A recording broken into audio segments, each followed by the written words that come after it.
Lesson number 2 is going to cover string settings. We're going to use box strings in the base form settings, and we'll get into things like twist and quick maps, and we'll also create a very cool looking reflection using the kaleidospace function of Trapcode Form.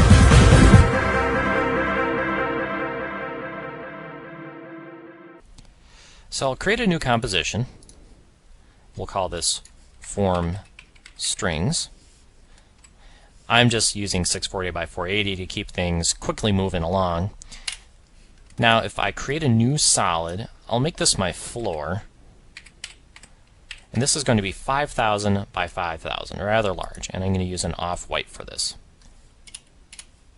I'll make this a 3D layer and hit R to show my rotation and orient this 90 degrees in the X. I'll drag this down just a little bit.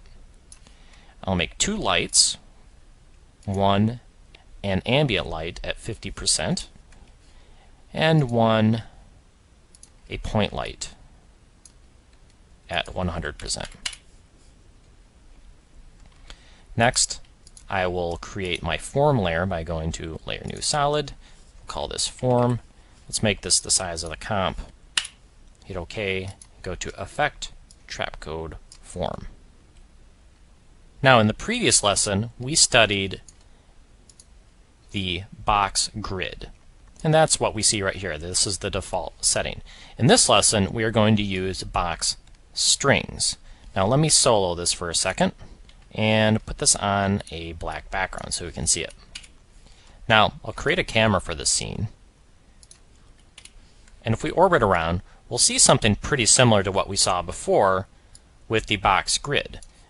However, the box strings are basically a series of lines that are drawn horizontally. If I lower this strings in Y count to something like 10, we'll see that we've got 10 strings in the Y axis times 3, as we've got strings in Z set to its default value of 3.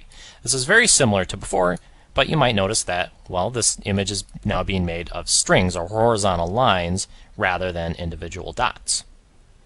So if I lower this count to just 1, we'll have one set of strings in the Z-axis, and just like before, I can adjust the size to make it larger in the X-axis as well as the Y-axis. Just like before, the size in Z is only going to affect more than one string in the Z-axis. I can go to the Disperse and Twist section here and turn up this twist value to make these strings twist along their axes. Now, the thing to remember with base form, like I mentioned in the last lesson, is that the base form is calculated first, and then everything is sort of calculated from the top down. So the size and center and rotation are all calculated first, and then the twist happens after that. So any rotation that I do is going to be calculated before the twist. This is where it starts to act a little bit outside of what you might think, because as you start to rotate this base form, the twist is going to happen after it, and it's just something you're going to have to get used to and play with, because again, the twist happens after the base form. I'm going to leave this to a mild rotation of -10, just to add a little bit of rotation to the base form and then have a little bit of twist happen to the base form after that. Now if I'd like to change the color of this, like you learned in the last lesson, I can go to the particle section and change the color of the particle. Now, as you learned, Trapcode Form generates imagery using a series of particles that have no birth or death time. They are always static. Even in the case of the box string setting, these are a series of particles strung together that form a string shape. And we can change the color of this particle to change the color of these strings. This is one way to do it. However, another way we can do this is by going to either the quick maps or the layer maps. Now the layer maps access external layers within our composition to be used as maps for any number of things like color and particle size. The quick maps are similar, however they do not require us to use an additional layer. Quick maps are contained within the plugin itself. So if I twirl this open, we can adjust things like particle opacity or particle color. I'm going to use the color map to adjust the color of this form shape. So if I twirl open this color map, we'll see a red to blue spectrum. Now I can apply this color map to a number of things. I can apply this along the x-axis. If I zoom out with my camera to see this whole thing, we'll see that we've got the red that goes to orange and yellow, green to blue. So it's mapping across the x-axis like that. If I set this to y, it's going to map it up and down on the y-axis, and depending on how it's flipped, it will start with the red down to the blue, or from blue down to red. But it's up and down in the y-axis. Now if I set this to z, we're not going to see a whole lot right now. Again, we've got one string in z. If I set this to more than one string, like 5, we'll see that we've got the red, yellow, green, and etc. because this is mapping basically front to back. If I have one string in z, this is going to grab this middle color right here, which is this green. There's one more setting here called radial, which is more or less a gradient that emits in a radial fashion, starting with the red here and emanating outward to the blue. I'm going to use the y-axis here, and I'm going to use a preset that has two colors and change these two colors to a reddish orange, and I'll set the second color to something like a teal. Next, I'm going to unsolo this to see the rest of my objects, and from my original scene I'm going to steal the background that I used. This is simply a solid with a ramp applied so that we're not using a dark background. And I'm going to reset my camera and zoom back just a little bit.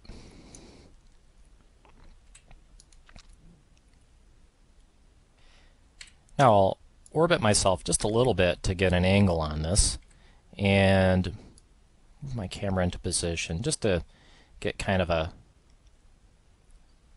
angled view on this.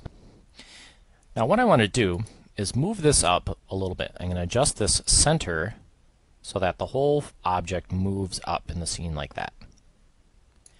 Now I'm going to go down to the bottom of our form settings here, or near the bottom, and look at this kaleidospace setting. We have the ability to mirror all of the particles that form makes in 3D space.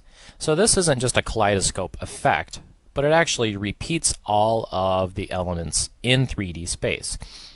So if I set this to mirror horizontally, and I move this down a little bit, we can get kind of a reflection effect, because this is truly 3D, and as I move the camera around, this is going to look exactly like a 3D reflection. Now there are some tricks that we can do to get this to truly look like a reflection by blurring it and turn the opacity down, and that's what I'll quickly do next.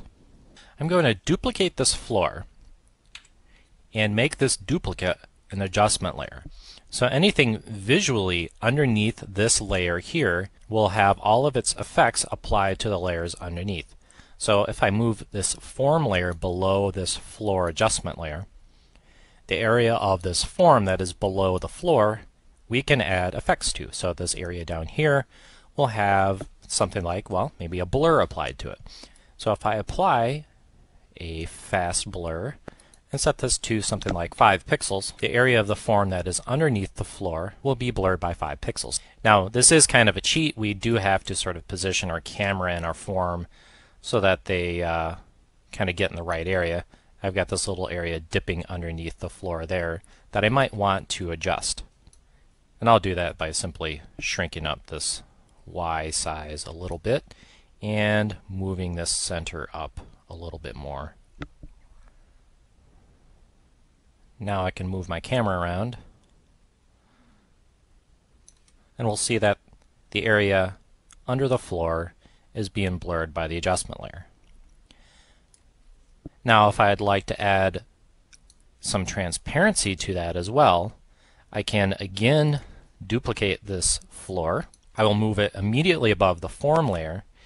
And what I want to do is look at my switches and modes by tapping F4, and I'm going to have the form layer use the floor layer as an alpha inverted track mat.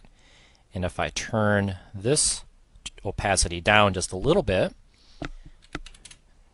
bear with me, now what I need to do is go to the original floor here and turn down the opacity there. This is kind of a cheat. We're making the floor semi-transparent, but it works just fine. Now it's kind of faint right now. Let me adjust this floor layer a little bit more. There. Now let me lessen the blur too on the adjustment layer so it's not quite as blurry. Let's set this to 2 pixels. There you go. So a truly reflective looking, oops, you don't want to go underneath the floor, but a reflective looking wavy design element created with Trapcode Form. That gives you a basic understanding of the quick maps and the twist function in the disperse and twist, the kaleidospace, and a little bit more on the base form here using the box string setting.